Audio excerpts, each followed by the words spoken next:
നമ്മുടെ ചുറ്റുമുള്ള ഈ യാഥാർത്ഥ്യം സത്യത്തിൽ എന്താണെന്ന് എപ്പോഴെങ്കിലും ചിന്തിച്ചിട്ടുണ്ടോ? നമ്മൾ ഈ കാണുന്നതും കേൾക്കുന്നതുമൊക്കെ വെറുമൊരു മായയാണെങ്കിലോ? അതെ, നമ്മൾ പോലും അറിയാതെ നാം ഒരു വലിയ കോസ്മിക് ജയിലിലാണെങ്കിലോ? ഇന്ന് നമ്മൾ സംസാരിക്കാൻ പോകുന്നത് നമ്മുടെയൊക്കെ ചിന്തകളെപ്പോലും അദൃശ്യമായി നിയന്ത്രിക്കുന്ന ചില ശക്തികളെക്കുറിച്ചാണ്. ഇന്നത്തെ ഈ വിശദീകരണത്തിലേക്ക് എല്ലാവർക്കും സ്വാഗതം. ഒരു നിമിഷം ഇതൊന്ന് കേട്ടുനോക്കൂ. നമ്മുടെ ലോകത്തെ ഭരിക്കുന്നവർ ദൈവങ്ങളല്ല, മറിച്ച് നമ്മെ തടവിലാക്കിയ ജയിലർമാരാണെങ്കിലോ? എങ്ങനെയുണ്ട്? പുരാതന ഗ്നോസ്റ്റിക് ചിന്തകളിൽ നിന്നുള്ള ഈ ഒരൊറ്റ ചോദ്യം മതി നമ്മുടെയൊക്കെ യാഥാർത്ഥ്യത്തെക്കുറിച്ചുള്ള ബോധ്യങ്ങളെ ഒന്നാകെ തകിടം മറിക്കാൻ, അല്ലേ? സെക്ഷൻ 1, ദ കോസ്മിക് പ്രിസൺ, അഥവാ നമ്മുടെ ഈ പ്രപഞ്ച ജയിൽ. അപ്പോൾ ആരാണ് ഈ അദൃശ്യരായ ജയിലർമാർ? ഇവരെ വിളിക്കുന്ന പേരാണ് ആർച്ചോൺ. ഇതൊരു ഗ്രീക്ക് വാക്കാണ്. അർത്ഥം ഭരണാധികാരികൾ എന്നാണ്. നോക്കൂ, ഇവർ നമ്മളെ തീയിലിട്ട് ദ്രോഹിക്കുന്നവരൊന്നുമല്ല കേട്ടോ. മറിച്ച് നമുക്ക് ചുറ്റും ഒരുപാട് സൗകര്യങ്ങളും ദിനചര്യകളുമൊക്കെ നൽകി യഥാർത്ഥ സത്യത്തിൽ നിന്ന് നമ്മെ മറച്ചുപിടിക്കുന്ന ഒരു അദൃശ്യ ജയിൽ പണിയുന്നവരാണ് ഇവർ. പക്ഷേ ഒരൊറ്റ ആശ്വാസം എന്താണെന്ന് വെച്ചാൽ, ഈ അദൃശ്യ ജയിലിൽ നിന്ന് രക്ഷപ്പെടാൻ ഒരു താക്കോലുണ്ട്. അതാണ് ഗ്നോസിസ്. അതായത് യഥാർത്ഥ ആത്മീയ അറിവ്, അല്ലെങ്കിൽ നമ്മുടെ ഉള്ളിലെ തന്നെ ഒരു തിരിച്ചറിവ്. ഈ താക്കോൽ എങ്ങനെ ഉപയോഗിക്കണമെന്ന് നമ്മൾ നോക്കും. പക്ഷെ അതിനു മുമ്പ് ഈ ജയിൽ എങ്ങനെയാണ് നിർമ്മിക്കപ്പെട്ടതെന്ന് നമ്മൾ കൃത്യമായി മനസ്സിലാക്കേണ്ടതുണ്ട്. ശരിക്കും പറഞ്ഞാൽ ഇതെല്ലാം തുടങ്ങുന്നത് ഒരു വലിയ കോസ്മിക് അബദ്ധത്തിൽ നിന്നാണ്. ആദ്യമുണ്ടായിരുന്നത് പ്ലെറോമ എന്ന് വിളിക്കുന്ന പൂർണ്ണമായ ഒരു ദൈവിക പ്രകാശമായിരുന്നു. അവിടെ വെച്ച് സോഫിയ അഥവാ ജ്ഞാനം തനിയെ ഒരു സൃഷ്ടി നടത്താൻ ശ്രമിച്ചു. ആ ഒരൊറ്റയാൻ ശ്രമത്തിൽ നിന്ന് അബദ്ധവശാൽ ജനിച്ച തികച്ചും വികലവും അജ്ഞനുമായൊരു രൂപമാണ് യാൽദബാവോത്ത്. ആ പ്രകാശത്തിൽ നിന്നുള്ള ആ വലിയ വീഴ്ചയുണ്ടല്ലോ, അതാണ് നമ്മുടെ ഈ ഭൗതിക ലോകത്തിന്റെ തുടക്കം. സെക്ഷൻ 2, ദ ബ്ലൈൻഡ് ആർക്കിടെക്ട്, അഥവാ അന്ധനായ ശില്പി. നേരത്തെ പറഞ്ഞ യാൽദബാവോത്ത്, ഇവനെ ഡെമിയേർജ് എന്നും വിളിക്കാറുണ്ട്. യഥാർത്ഥ ദൈവിക സ്രോതസ്സിനെക്കുറിച്ച് യാതൊരറിവുമില്ലാത്ത ഇവൻ സ്വയം വിശ്വസിച്ചിരിക്കുന്നത് താൻ മാത്രമാണ് ഏകദൈവമെന്നാണ്. ചിന്തിച്ചു നോക്കൂ, ദൈവികമായ സ്നേഹത്തിൽ നിന്നൊന്നുമല്ല, മറിച്ച് പൂർണ്ണമായ അജ്ഞതയിൽ നിന്നും മിഥ്യാചാരണയിൽ നിന്നുമാണ് അവൻ ഈ ഭൗതിക ലോകം തന്നെ സൃഷ്ടിച്ചെടുത്തിരിക്കുന്നത്. സെക്ഷൻ 3, ദ 7 വാർഡൻസ്, ഈ ജയിലിലെ 7 കാവൽക്കാർ. അപ്പോൾ ഈ വലിയ അജ്ഞതാ സംവിധാനം അതുപോലെ നിലനിർത്താൻ യാൽദബാവൂത്ത് എന്തു ചെയ്തു?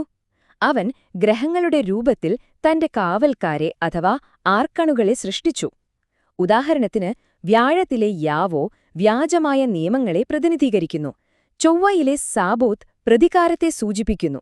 അതുപോലെ ശുക്രനിലെ എഡോണായോസ്, ബുധനിലെ എലോയോസ്, ചന്ദ്രനിലെ ആഫ്യോസ്, ശനിയിലെ ആനിയോസ്. സത്യത്തിൽ ഇവ വെറും ഗ്രഹങ്ങളല്ല കേട്ടോ, നമ്മുടെ വികാരങ്ങളെയും വിധിയെയും അദൃശ്യമായി നിയന്ത്രിക്കുന്ന ഭയങ്കര സിസ്റ്റങ്ങളാണ് ഇവ ഓരോന്നും. ഇതില് അഡോണായോസിനെക്കുറിച്ച് നമുക്കൊന്ന് ഡീറ്റെയിൽ ആയിട്ട് നോക്കാം. കേൾക്കുമ്പോൾ തോന്നും അവൻ യഥാർത്ഥ സ്നേഹവും സൗന്ദര്യവുമാണെന്ന്.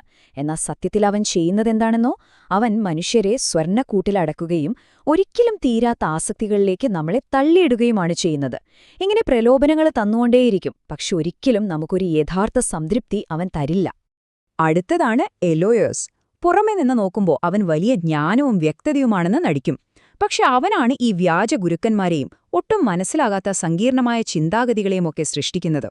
നമ്മള് സത്യം അന്വേഷിച്ചു പോകുമ്പോൾ നമ്മളെ ആശയക്കുഴപ്പങ്ങളുടെയും ആത്മവിശ്വാസക്കുറവിന്റെയും അനന്തമായ ലൂപ്പുകളിൽ കുടുക്കുക എന്നതാണ് ഇവന്റെ മെയിൻ പരിപാടി. ഇനി ഏറ്റവും അവസാനത്തെയും ഭയാനകവുമായ അതിർത്തിയാണ് ആനിയോസ്. ശനിയുടെ കാവൽക്കാരനാണ് കക്ഷി. യാഥാർത്ഥ്യമെന്നത് ഒരിക്കലും മാറ്റാൻ കഴിയില്ല എന്നവൻ നമ്മെ വിശ്വസിപ്പിക്കുന്നു. തലമുറകളായി കൈമാറ്റം ചെയ്യപ്പെടുന്ന ഭയവും നിരാശയും, അതുപോലെ നിങ്ങൾക്കൊരിക്കലും സ്വതന്ത്രരാകാൻ കഴിയില്ല എന്ന വലിയ നുണയുമാണ് അവൻ നമ്മുടെ മേൽ അടിച്ചേൽപ്പിക്കുന്നത്. ചുരുക്കത്തിൽ പറഞ്ഞാൽ, ഈ ജയിലിന്റെ വാതിൽ പൂട്ടി താക്കോൽ ദൂരെ എറിയുന്നത് അവനാണ്. Section 4, arcanes in modern life. നമ്മുടെ ഈ ആധുനിക ജീവിതത്തിൽ ഈ അദൃശ്യ ശക്തികൾ ഇവിടെയാണുള്ളത്. നിങ്ങൾക്ക് തോന്നുന്നുണ്ടോ ഈ പ്രാചീന ശക്തികളൊക്കെ എങ്ങോട്ട് പോയി മറഞ്ഞെന്ന്? ഇല്ല, അവരിന്നും നമ്മുടെ ഇടയിൽ തന്നെയുണ്ട്, അതും പുതിയ രൂപങ്ങളിൽ. ഇന്ന് നിങ്ങളുടെ യാഥാർത്ഥ്യം തീരുമാനിക്കുന്ന സോഷ്യൽ മീഡിയ അൽഗോരിതങ്ങൾ, നിങ്ങളെ ഫോണിൽ അടിമയാക്കി വെക്കുന്ന ആ ഡോപ്പമൈൻ ഹിറ്റുകൾ, നിങ്ങളുടെ ആത്മാവിനെ കാർന്നു തെന്നുന്ന കോർപ്പറേറ്റ് ജോലികൾ, പിന്നെ ഒരിക്കലും തീരാത്ത കടങ്ങൾ. ആർക്കണകൾ അവരുടെ വസ്ത്രം മാറ്റിയിരിക്കുന്നുവെന്ന് മാത്രം. ഇന്നവർ വരുന്നത് നമ്മുടെ സൗകര്യങ്ങളുടെ രൂപത്തിലാണെന്ന് നമ്മൾ തിരിച്ചറിയണം. ഇതൊന്ന് ചിന്തിച്ചു നോക്കൂ. അവർക്കിന്ന് നിങ്ങളുടെ ആരാധന ആവശ്യമില്ല. അവർക്ക് വേണ്ടത് നിങ്ങളുടെ ശ്രദ്ധയാണ്. സത്യമല്ലേ അത്? നിങ്ങളെ എപ്പോഴും ഫോണിലിങ്ങനെ സ്ക്രോൾ ചെയ്യിപ്പിക്കാനും ആവശ്യമില്ലാത്ത സാധനങ്ങൾ വാങ്ങിക്കൂട്ടാനും യഥാർത്ഥ സത്യത്തിൽ നിന്ന് നിങ്ങളെ എപ്പോഴും ഉറക്കിക്കിടത്താനുമാണ് ഈ ആധുനിക മാട്രിക്സ് ശ്രമിക്കുന്നത്. Section 5 escaping the illusion. ഈ മായയിൽ നിന്നുള്ള മോചനം. ഇനി ഞാൻ നിങ്ങളോടൊരു പ്രധാനപ്പെട്ട ചോദ്യം ചോദിക്കട്ടെ. നിങ്ങൾക്ക് കാണാൻ പോലും കഴിയാത്തൊരു ജയിലിൽ നിന്ന് നിങ്ങൾ എങ്ങനെ രക്ഷപ്പെടും? നിങ്ങളുടെ ചിന്തകളെ മൊത്തത്തിൽ മാറ്റിമറിക്കുന്നൊരു ചോദ്യമാണിത്. നിങ്ങളുടെ ജീവിതത്തിന്റെ നിയന്ത്രണം വേറെ ആരുടെയോ കയ്യിലല്ല, അത് നിങ്ങളുടെ കൈകളിൽ തന്നെയാണെന്ന് നിങ്ങൾ തിരിച്ചറിയേണ്ടത് ഇവിടെ വെച്ചാണ്. ഇവിടെ ആർക്കണുകളെ പരാജയപ്പെടുത്തുക എന്നുവെച്ചാൽ അവരോട് പോയി യുദ്ധം ചെയ്യുക എന്നല്ല അർത്ഥമാക്കുന്നത്. മറിച്ച് അവർ വെറും അന്ധരായ അനുകർത്താക്കളാണെന്ന് നമ്മൾ ആദ്യം തിരിച്ചറിയുക. അവരുടെ ഈ സിസ്റ്റങ്ങളെ വലിയ ദൈവീക സത്യമായി തെറ്റിദ്ധരിക്കുന്നത് നമ്മൾ അവസാനിപ്പിക്കണം. നിങ്ങളുടെ യഥാർത്ഥ ഉറവിടം നിങ്ങൾ ഓർമ്മിക്കുക. നിങ്ങളുടെ ഉള്ളിലെ ആ ഗ്നോസിസ് നിങ്ങൾ തിരിച്ചുപിടിക്കുക. കാരണം യഥാർത്ഥ ശക്തി എപ്പോഴും നിങ്ങളുടെ ഉള്ളിൽ തന്നെയാണ് ഉണ്ടായിരുന്നത്. ഉണരുക. ഈ ജയിലിന്റെ അഴികൾ വെറും നിഴലുകൾ മാത്രമാണ്. നമ്മൾ സത്യം തിരിച്ചറിയുന്ന ആ നിമിഷം ആർക്കണുകളുടെ ഈ വലിയ മായ ഇല്ലാതാകും. നിങ്ങളുടെ ഉള്ളിലെ യഥാർത്ഥ പ്രകാശം തിരിച്ചറിയാൻ ഈ ഒരു വിശദീകരണം നിങ്ങളെ സഹായിക്കും എന്ന് ഞാൻ വിശ്വസിക്കുന്നു. ഈ അറിവിലേക്ക് നിങ്ങൾ ഉണരട്ടെ. വീണ്ടും കാണാം.